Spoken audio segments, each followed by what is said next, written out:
안녕하세요. 오늘도 사연살롱을 찾아주셔서 감사합니다. 40대 초반 여성입니다. 다들 은혜 갚은 까치에게 아시죠? 뱀한테 잡아먹힐 뻔한 자신을 구해준 나그네에게 은혜를 갚은 까치에기요. 하물며 짐승도 은혜를 갚는 마당에 제 시댁 식구들은 은혜를 원수로 갚으려 들지 뭐예요. 그간 결혼 생활 중에 크고 작은 일들을 통해 어떤 인간들인지 대충 알고 있었지만 이렇게까지 인간 말종인 줄은 정말 몰랐네요. 이런 인간들을 가족이랍시고 지금껏 끼고 살았다니 자다가도 피가 거꾸로 솟을 지경이에요. 그래서 제 얼굴에 침뱉기인 줄 알면서 이렇게 사연을 보내게 되었어요. 저는 일찍 부모님을 여의고 남동생과 단 둘이 살아와서 그런가 가족에 대한 목마름이 있었어요. 핑계라고 하실지는 모르겠지만 그래서 남편과 시댁 식구들을 쉽게 믿어버린 경향이 덜어 있었죠. 그래서 뒤늦게 후회하게 됐지만요. 저희 엄마는 제 남동생을 낳고 몇 년 뒤 세상을 떠나셨어요. 당시엔 뚜렷한 병명이 없었는데 엄마 증상을 떠올려 보면 임신 중독이 아니었을까 생각해요. 아빠는 유치원에 다니던 저와 3살 어린 제 동생을 친할머니한테 맡기고 일을 하셨어요. 출근길에 저희를 할머니한테 맡기고 저녁에 퇴근길에 저희 남매를 데리고 집으로 가곤 했어요. 당시 친할머니는 큰아빠 내외와 함께 살고 계셨는데 그래서 상황이 안 좋게 흘러갔어요. 큰엄마는 시어머니를 모시고 사는 것도 힘든데 졸지에 시동생 자식까지 떠맡게 되자 이렇게는 못 살겠다고 큰아빠한테 이혼을 하자고 했거든요. 그래서 보다 못한 할머니께서 저희 집에 들어와 사시면서 사건은 일단락 되었지만 그 일로 인해 아빠와 큰엄마는 사이가 어색해지고 말았어요. 솔직히 큰엄마 잘못은 아니었죠. 세상에 어떤 여자가 시어머니 외 시동생 자식들까지 떠맡고 싶겠어요. 그래서 아빠도 큰엄마한테 늘 미안한 마음을 가지고 있었어요. 큰엄마는 큰엄마대로 우리 집 형편을 뻔히 아는데도 내쫓은 것 같아 미안한 마음이 남아 있으셨던 것 같아요. 그러면서도 상황 때문에 자신만 못된 사람이 된 것 같아 억울하셨을 거고요. 그 사이에서 이러지도 저러지도 못했던 큰아빠도 마음이 불편하긴 마찬가지였나 봐요. 약주를 드신 날엔 꼭 저희 집에 찾아오시거나 전화를 걸어 미안하다는 말을 하셨거든요. 그럴 필요 없는데 말이죠. 그러다 제가 초등학교 2학년 무렵 큰 식구들이 중국으로 이민을 가게 되었어요. 큰아빠 직장이 중국 시장에 진출하면서 언제 다시 돌아온다는 기약도 없이 떠나게 된 거였죠. 아무튼 그렇게 친할머니와 함께 살게 된 우리 식구는 여느 평범한 가정처럼 살 수 있었어요. 단지 다른 게 있다면 엄마 역할을 친할머니가 대신하고 계시다는 것 뿐이었죠. 먼저 세상을 떠난 며느리 대신 아들과 손주들을 살뜰히 보살펴 주시던 할머니는 제가 고등학교 2학년에 올라가던 해 세상을 떠나셨어요. 한 달이 넘도록 감기가 떨어지지 않아 병원에 다니셨는데 연세가 많으신 탓에 폐렴으로 이어져 고생하시다가 결국 그렇게 되었죠. 아빠는 중국에 계신 큰아빠한테 친할머니 부고를 알렸는데 당시 중국에는 사스라는 전염병이 극성을 부리는 상황이라 큰집 식구들은 장례식에 참석할 수 없었어요. 그래서 할머니 빈소는 아빠와 저희 남매가 지킬 수밖에 없었죠. 늦은 밤 조문객들도 모두 돌아가고 썰렁한 장례식장에 덩그러니 남은 우리 식구는 할머니의 빈자리를 새삼 느낄 수 있었어요. 영정사진 속 환하게 웃고 계신 할머니 모습을 보니 당장이라도 어여들 와서 밥 먹어 이러시며 저희를 부르실 것만 같았어요. 우리 남매가 어릴 때부터 엄마 대신 돌봐주셨던 터라 그리움은 이루 말할 수 없었죠. 특히 남동생한테는 할머니와의 이별이 남달랐던 모양이에요. 평소 공부도 않고 날라리들과 어울려 다니던 남동생이 할머니가 돌아가신 이후로 완전히 달라졌거든요. 그동안 함께 몰려다니며 사고를 치던 친구들과 연락을 끊고 하루아침에 모범생으로 탈바꿈한 동생은 반에서 밑바닥 수준이었던 성적을 끌어올려 고등학교에 가고부터는 상위권에 들 정도가 되었어요. 꾸준히 성적이 오르더니 고3 때는 명문대를 노릴 정도로 전교 3등 안에 드는 기대주가 되었죠. 언젠가 동생한테 그렇게 공부를 열심히 하게 된 이유를 물었더니 동생이 그러더라고요. 할머니가 병원에 계실 때 밤에 몰래 찾아간 적이 있었어. 그때 할머니가 호흡도 제대로 못할 정도로 괴로워하시면서도 내 걱정부터 하시더라고. 우리 똥강아지 밥은 먹었냐고. 생사를 넘나드는 상황에 자신보다도 손주 밥 한 끼가 중요하신 분을 그동안 철없는 내가 괴롭혀왔다는 생각에 죄송해서 미칠 것 같았어. 그래서 그날 할머니한테 약속했어. 앞으론 싸움질도 안 하고 공부도 열심히 하겠다고 말이야. 의사가 돼서 할머니 병 고쳐드릴 테니 그때까지만 기다려달라고 했는데 할머니도 나도 그 약속을 못 지켰네. 비록 할머니는 돌아가셨지만 망나니 손주가 마음을 다잡고 이후 명문대에 들어가게 됐으니 할머니는 끝까지 손주를 제대로 키우신 거나 진배 없죠. 할머니가 돌아가신 이후에는 제가 집안일을 도맡아 했어요. 남동생도 전과 달리 말썽을 부리지 않아서 그리 힘든 일은 없었지만 공부에만 신경 써도 모자랄 판에 집안일을 도맡아 하려니 성적이 떨어지는 건 어쩔 수 없었죠. 결국 저는 원하던 대학에 가지 못하고 전문대에 들어가게 되었어요. 마음 같아선 재수를 하고 싶었지만 그래봤자 달라질 건 없다는 생각이 들더라고요. 재수학원에 다니면서도 여전히 저는 집안 살림까지 맡아 해야 했으니까요. 그래서 욕심을 적기로 했어요. 정 공부가 더 하고 싶다면 그때 가서 학점은행을 통해 학점을 채워서 대학원에 가든지 아니면 편입을 하는 방법도 있으니까 안심이 됐거든요. 하지만 막상 전문대를 졸업하고 직장에 다니게 되니까 공부를 더 해야겠다는 생각은 안 들었어요. 눈앞에 닥친 업무를 해내는 게 더 시급했으니까요. 입사하고 몇 달이 지나자 슬슬 일이 손에 익기 시작했어요.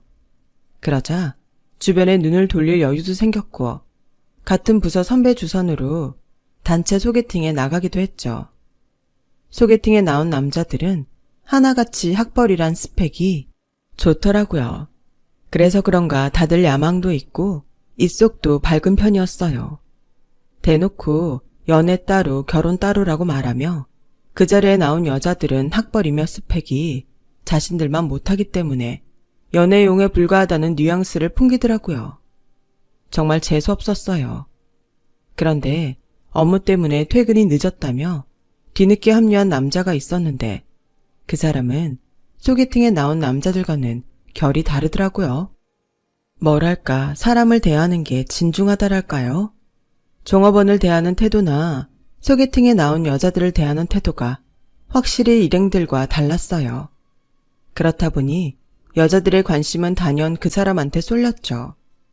저 역시 그 사람이 마음에 들었지만 경쟁이 하도 치열해서 지레 포기한 채 시간이 흐르기만을 기다렸어요. 그렇게 술자리가 끝나고 다들 밖으로 나왔는데 글쎄 그 남자가 제게 집이 어디냐고 묻지 뭐예요. 괜찮으시다면 제가 모셔다 드릴게요.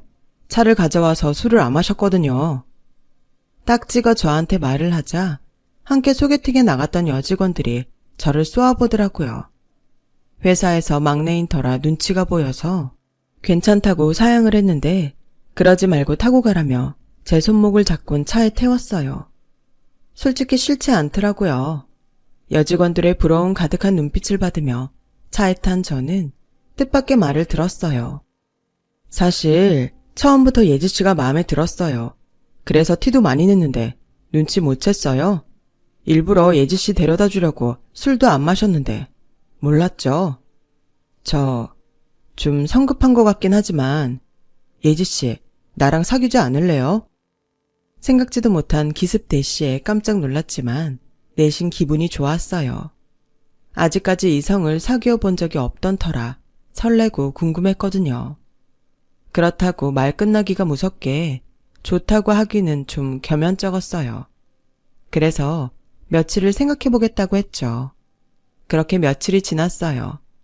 혹시 주말에 시간 되냐고 문자가 왔더라고요. 별다른 약속 없다고 했더니 교회로 드라이브를 가자길래 따라 나섰어요.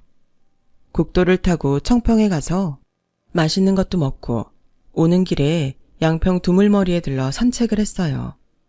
마음속으론 언제 말을 꺼내야 하나 기회만 노리고 있었죠. 그런데 그 사람이 먼저 말을 꺼냈어요. 생각은 좀 해봤냐고요. 그래서 사귀자고 말했죠. 그렇게 생애 첫 연애를 시작했고 그이와 7년 연애를 했어요. 연애 기간이 길어지면 길어질수록 결혼에 대한 걱정이 앞섰어요. 부모님이 모두 안 계신 데다 제겐 돌봐야 할 남동생이 있었으니까요. 그러던 어느 날 드디어 남자친구가 결혼 얘기를 꺼냈어요. 둘 다 나이도 찼고 생활력도 갖추게 됐으니 슬슬 결혼을 준비하는 게 어떻겠냐고요. 제가 선뜻 대답을 못하자 결혼 못할 이유라도 있냐고 묻더라고요. 저희 부모님 제사 때도 늘 참석해주고 남동생이 군에 있을 때 같이 면회도 갔던 터라 저희 집 사정을 잘 아는 남자친구는 그 외에 자신이 모르는 비밀이 있느냐고 물었죠. 바로 그게 문제야. 자기는 이해해줄지 모르지만 자기 부모님은 다를 테니까. 부모님 없는 것도 못마땅하실 텐데 남동생까지 데리고 시집을 갈 수는 없는 거잖아. 난 또 뭐라고. 그런 거라면 걱정할 거 없어. 우리 부모님도 자기 처지 다 알고 계시니까. 그리고 우리 부모님은 그런 걸로 트집 잡을 분들 아니야. 자기도 만나보면 알 거야. 그 말을 다 믿었던 건 아니지만 그래도 조금은 기대를 했던 것도 사실이에요. 그래서 인사를 드리러 찾아갔죠. 남자친구 말대로 부모님 문제나 남동생 일로 딱히 딴지를 걸지는 않으셨어요. 하지만 뭐랄까 썩 반기는 분위기도 아니었죠. 우리가 니들한테 해줄 건 없다. 그래도 결혼을 하려거든 해라. 는 듯 무심하고 심드렁한 반응이셨어요. 어떻게 자식 혼 사이에 이렇게 관심이 없을 수 있을까 싶을 정도였죠. 물론 제게는 그게 더 다행이었지만요. 신혼집은 아빠가 물려주신 집에 차리기로 했고 혼수는 꼭 필요한 가구랑 전자제품 몇 개만 구입해 채워 넣었어요. 한마디로 집과 살림을 제가 다 한 거죠. 남동생을 데리고 살기로 했기 때문에 남편과 시댁에 눈치가 보였거든요. 제 딴엔 그렇게 해야 제 동생도 눈치 안 보고 지낼 수 있을 것 같아서 그랬는데 제가 오판을 한 거였죠. 남동생은 갓 결혼한 누나한테 얹혀 사는 게 미안했는지 평일엔 회사 일로 바쁘다고 늦게 들어오고 주말에는 약속이 있다며 거의 매주 주말 휴일을 밖에서 보냈어요. 나중에 알게 된 거지만 매형 눈치가 보여서 일부러 밖에서 시간을 보냈던 거였더라고요. 남동생이 그렇게까지 배려를 해주는데도 시댁 식구들은 저희 집에 올 때마다 남동생은 장가갈 생각도 안 하냐고 은근히 압박을 했어요. 명절엔 특히 괜한 트집까지 잡았어요. 네 동생은 장가 안 간다니? 나이가 어린 것도 아니고 철이 없는 것도 아닌데 언제까지 매형 집에 얹혀 살겠다니? 사람이 양심이 있어야지. 오늘만 해도 그렇다. 네 동생만 아니면 한 며칠 여기서 푹 쉬었다 가면 좀 좋아? 명절에 네 동생 혼자 두게 했다고 흉볼까봐 겁나서 내가 니들 보고 더 있다 가란 말도 못하겠다. 누가 상전인지 모르겠어 정말.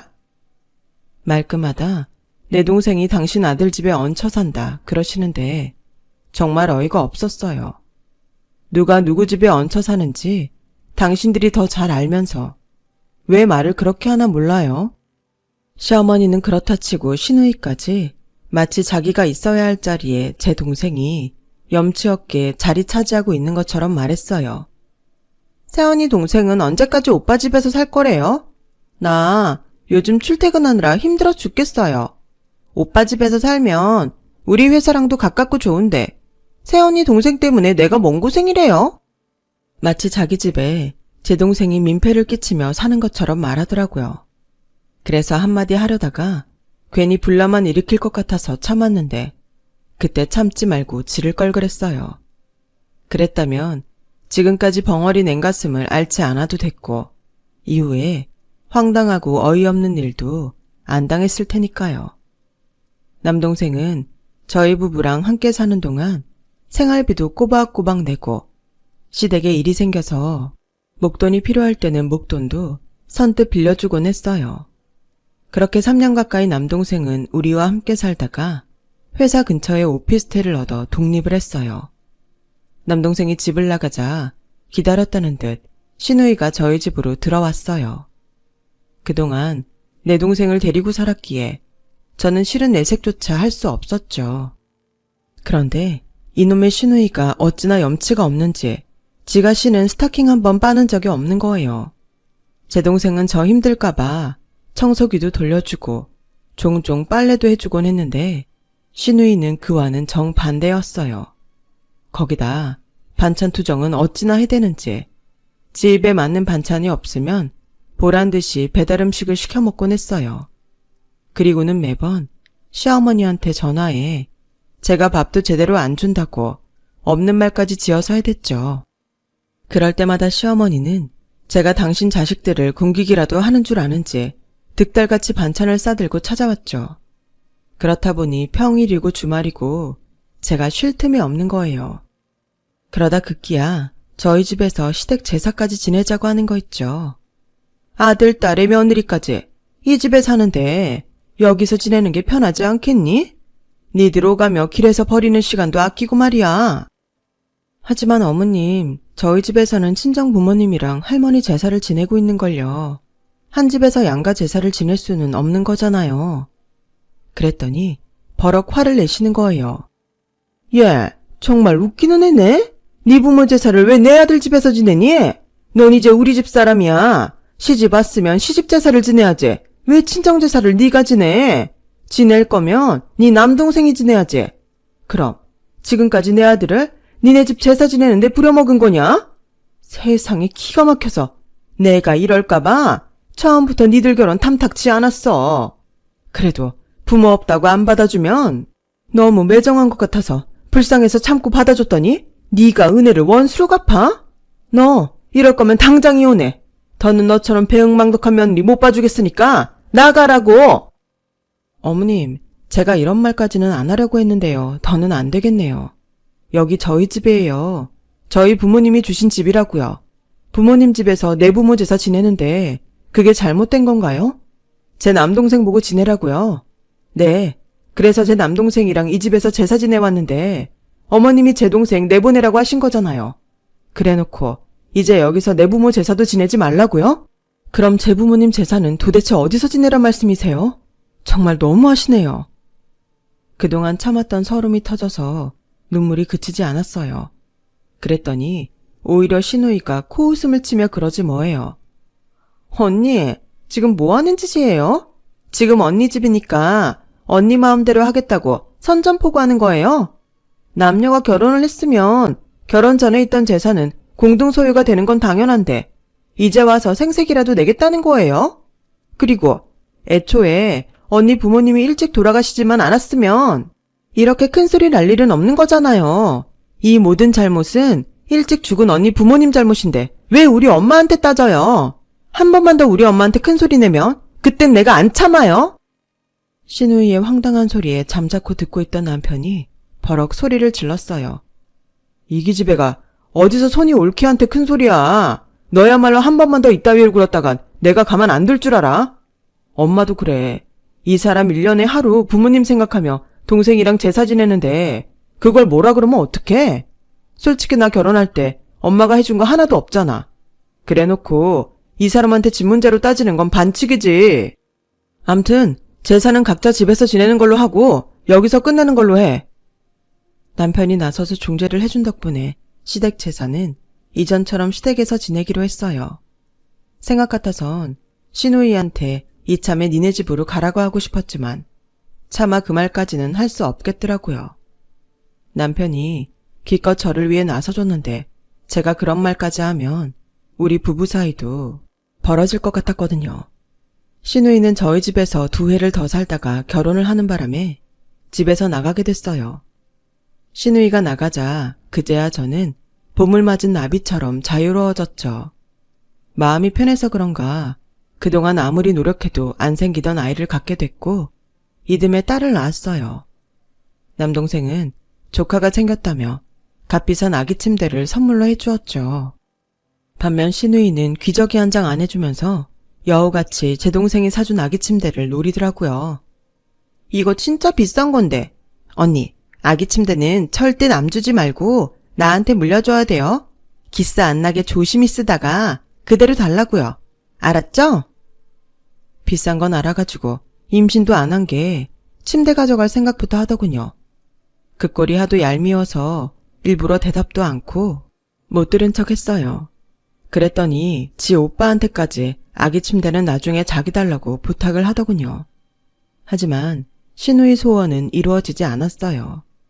신우이가 문제인지 신우이 남편이 문제인지 아가가 생기지 않았거든요. 병원을 다니면서 할 수 있는 건 다 해봤지만 몸과 마음만 지칠 뿐 아무런 성과가 없었어요. 아무리 미운 신우이라지만 같은 여자로서 측은지심이 생기더군요.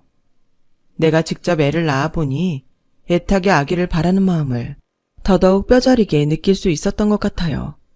툭하면 저희 집에 찾아와 감나라 배나라 사사건건 참견을 하던 신우이는 그때부터 저희 집의 발길을 뚝 끊었어요. 제 딸을 보면 더더욱 아기를 갖고 싶은 마음이 커져서 그랬나 봐요. 한편 제 남동생은 대학 동기와 오랜 연애를 해오다 결혼 얘기까지 오가게 되었어요. 전부터 저희 집에 자주 드나들던 친구라 우리 집 사정도 잘 알고 무엇보다 제 동생을 저보다 더 아껴주는 걸 알기에 저는 두 사람의 결혼을 쌍수 들고 환영이었죠. 하지만 제가 그랬던 것처럼 남동생도 집안 사정 때문에 장인 장모님의 결혼 허락이 쉽지 않을 것 같아서 한편으론 걱정이 됐어요. 비록 우리 남매가 고하긴 하지만 아빠와 할머니 사랑을 충분히 받고 자랐고 어디 가서도 남의 눈총받을 짓을 한 적 없는데도 결혼을 앞두곤 우리 잘못도 아닌 일로 죄인 취급을 받아야 하는 게 서글프더라고요. 자식이 부모의 이른 죽음까지 책임지며 살아야 한다는 건 너무 가혹한 일이잖아요. 아니나 다를까 남동생 처가에서도 반대가 있었나 봐요. 저희 부부보다도 연애 기간이 길었던 이유도 그 때문인 것 같았어요. 다행히 남동생이 대기업에 들어가 승진도 동기들보다 빨랐던 덕에 그나마 결혼 승낙은 받을 수 있었지만 상견례 자리에서 본 사돈 내외의 표정은 그리 탐탁치 않아 하는 모습이 역력했거든요. 남동생이 결혼식이 있던 전날 집으로 찾아왔더라고요. 누나, 엄마랑 아빠가 살아계셨다면 우리가 이런 일로 차별을 받지는 않았겠지? 나 솔직히 좀 억울해. 진짜 열심히 살았는데 부모가 없다는 이유로 죄인 취급을 받는 것도 그렇고 이유 없이 고개 숙여야 하는 것도 그렇고 말이야. 이런 마음으로 결혼해도 행복하게 살 수 있을까? 저는 동생의 물음에 선뜻 그렇다는 대답을 할 수 없었어요. 제가 결혼해서 살아보니 결혼한 이후에도 달라지는 건 없었으니까요. 여전히 저는 시댁의 죄인이고 내 잘못이 아니어도 억울하게 당하고 살고 있으니까요. 그러니까 결혼만 하면 끝나는 게 아니라 결혼을 기점으로 시작되는 거란 걸 차마 말할 수 없었죠. 다음 날 남동생은 언제 그런 고민을 했나 싶을 정도로 쌩쌩한 얼굴로 식장에 들어섰어요. 부모님 대신 남편과 함께 혼주석을 지키던 저는 그런 동생을 보니 눈시울이 뜨거워졌어요. 좋은 날인데 웃어야 되는데 좀처럼 웃음이 나오지 않았죠. 그래도 올케가 내 동생을 아껴주니 그나마 다행이란 생각을 했어요. 그렇게 눈물의 결혼식이 끝나고 동생 내외는 허니문카에 올랐어요. 서울 모처 호텔에서 하룻밤을 보내고 다음날 아침 공항으로 가기로 했죠. 그렇게 남동생 내외한테 인사를 하고 돌아섰어요. 집에 오는 길에 딸아이가 키즈카페에 가자고 하도 조르는 바람에 남편은 저만 집 앞에 내려주고 딸아이와 함께 키즈카페로 향했어요. 그렇게 저 혼자 집에 돌아와 막 소파에 누우려는 그때 초인종이 울리지 뭐예요. 지친 몸을 일으켜 인터폰 화면을 보니 시어머니랑 시누이가 찾아왔더라고요. 제 동생 결혼식에도 안 왔으면서 먼 바람이 불어 집까지 찾아왔나 했죠. 그랬더니 글쎄, 네? 동생 축의금을 내놓으라고요? 아니, 왜요? 얘 또 정색하는 것 좀 봐라. 얘, 너 까마귀 고기를 처먹었니? 니들 결혼하고 신혼 때부터 내 아들이 네 동생 데리고 살아준 거 기억 안 나? 짐승도 은혜는 갚을 줄 안다는데? 그동안 먹이고 재워준 은혜는 갚아야 하는 게 인지상정 아니니? 잔말 말고 축의금에서 절반은 내놔라. 내가 네 동생이 이 집에 사는 동안 내 아들 보고 싶어도 마음대로 드나들지도 못했어. 너도 그렇다.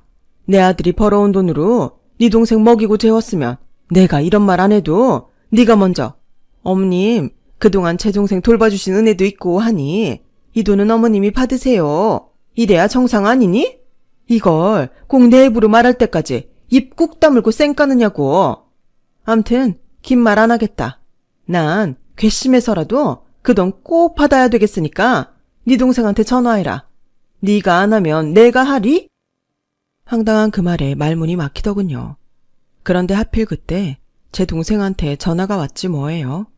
신혼여행 다녀올 때까지 축의금을 맡아달라며 올케랑 여기로 오는 중이니 어디 가지 말고 있으라고요. 어차피 가서 쓸 돈은 미리 환전을 해뒀고 비상시에 쓸 카드도 있으니 괜히 짐만 된다나요? 그래서 이따 내가 직접 호텔로 갈 테니 오지 말라고 말하려는데 옆에서 통화 내용을 듣고 있던 시누이가 제 휴대폰을 뺏었어요. 그리곤 전화를 끊어버렸죠. 잘 됐네. 돈 가지고 온다니까 당사자한테 돈 받으면 되겠네. 엄마, 사돈총각이 지금 돈 가지고 여기로 온대. 바로 받을 수 있겠어. 염치 없는 모녀가 아주 돈독이 올라선 눈에 불을 켜고 제 동생을 기다리는데 아무리 등 떠밀고 가라고 해도 꿈쩍도 않지 뭐예요.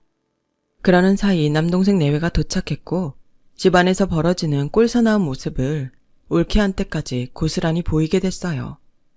시어머니는 빚받으러 온 빚쟁이 마냥 제 동생을 향해 삿대질까지 해가며 돈 내놓으라고 소리쳤어요. 처음엔 점잖게 말로 풀어가려던 남동생은 아나무인격으로 달려드는 두 모녀한테 질려 급기야 소리쳤어요. 제발 그만 좀 하세요. 아무리 사돈어른이지만 자꾸 이렇게 말도 안 되는 소리 하시면 안 참습니다. 그러자 시누이가 달려들었어요. 안 참으면 어쩔 건데? 내 오빠 등골 빼서 먹고 살았으면 최소한 고맙다는 인사는 못할 망정 왜 우리 엄마한테 큰 소리야? 보고 배운 게 없으니 이 모양이지. 이래서 부모 없이 자란 사람은 어디가 티가 나도 나는 법이라니까? 순간 시누이 말에 뚜껑이 확 열렸어요. 너 뚫린 입이라고 함부로 짓거릴래? 뭐? 부모 없이 자라서 티가 나? 그러는 너는 잘난 부모도 있으면서 꼬라지가 왜 그 모양인데? 싸가지도 없고 예의도 없고 심지어 염치도 없잖아. 내 동생이 네 오빠 등골 빼먹었다고? 얘 지나가는 개가 다 웃겠다. 누가 누구 등골을 빼먹었는데? 어머니도 그래요. 툭하면 내 동생이 어머님 아들 집에 얹혀 살았다고 하는데 뭘 좀 제대로 알고 말하세요. 이 집 우리 부모님이 주신 우리 남매 집이에요. 당신 아들 집이 아니라. 내가 수없이 말했는데도 말도 안 되는 트집 잡아가며 돈 뜯어내려는 이유 내가 모를 것 같아요? 잘난 어머님 딸 애 못 낳아서 이혼당하니까 먹고 살 돈 만들어주려고 이러는 거잖아요. 어머님 아들 있을 때 못 오겠던가요? 창피해서 못 오겠더냐고요. 그래서 만만한 저 혼자 있을 때만 찾아와서 이렇게 사람 속을 뒤집어 놓는 거냐고요. 그동안 나한테 이러는 건 참아왔지만 내 동생한테까지 이러면 나도 못 참죠. 어머님이 선을 넘은 거예요. 그렇게 돈돈 하시니까 제가 제대로 돈 정리해드리죠. 아가씨 결혼할 때 그이가 3천만 원 해줬죠. 그중 2천만 원은 내 동생이 빌려준 거였어요. 아가씨 결혼식 끝나면 축의금에서 준다고 해놓곤 몇 년이 지나도록 안 주길래 내 월급으로 갚았다고요. 그러니까 그 돈 당장 돌려주세요. 그뿐인가요? 당신 아들이 그동안 내 부모님 집에서 돈 한 푼 안 내고 살았던 것도 월세 쳐서 갚아주세요. 아, 어머님 딸도 여기서 2년 넘게 살았으니 그 돈도 주셔야겠네요. 신혼살림 차릴 때 가구며 전자제품도 다 내 돈으로 했으니까 사용료도 받아야겠지만 그건 대승적 차원에서 내가 DC해 드릴게요. 툭하면 마치 제가 어머님 아들 등골 빼먹고 사는 것처럼 말씀하시는데요. 어머님 아들 그렇게 대단하지 않아요. 결혼하고 이날 이때까지 돌아가신 아버님이 저질러 놓은 빚 갚느라 매달 집에 가져오는 돈은 자기 용돈 정도밖에 안 돼요. 그런데도 툭하면 어머님이랑 정신없는 여동생이 사고쳐서 돈 뜯어가고 생활비 없다고 손 내미는 통에 오히려 내 월급이 더 들어갔다고요. 이참에 그 돈도 다 받아야겠네요. 어차피 통장 내역에 다 찍혀 있으니 계산하는 거야 몇 시간이면 될 겁니다. 정리되는 대로 바로 문자 보낼 테니 어디 가서 돈을 빌리든 돈을 훔치든 돈 마련해 두는 게 좋을 겁니다. 손목에 쇠고랑 차기 싫으면. 아, 그리고 당신 아들도 보내드릴게요. 나도 더는 가족이라는 이름으로 호구짓 당하며 살기 싫으니까요. 그러자 시어머니와 시누이는 꿀먹은 벙어리처럼 아무 말도 못하고 도망치듯 저희 집을 빠져나갔어요. 그제야 다리에 힘이 풀린 저는 자리에 주저앉고 말았어요. 그리곤 억울하고 서러운 마음에 어걱 소리를 내며 울어댔죠. 울케는 그런 저를 감싸 안으며 등을 토닥여 주더라고요. 남동생한테만큼은 이런 꼴을 보여주기 싫어서 꾹 참고 살아왔는데 하필 동생 결혼식 날 못난 누나의 모습을 보이고 말았네요. 얼마 뒤 저는 남편과 별거에 들어갔고 시댁에선 제가 동생한테 대신 갚은 2천만 원을 보내왔어요. 순순히 내준 건 아니고 제가 소송을 걸겠다고 엄포를 놓은 뒤 내용 증명을 보내자 마지못해 보냈더라고요.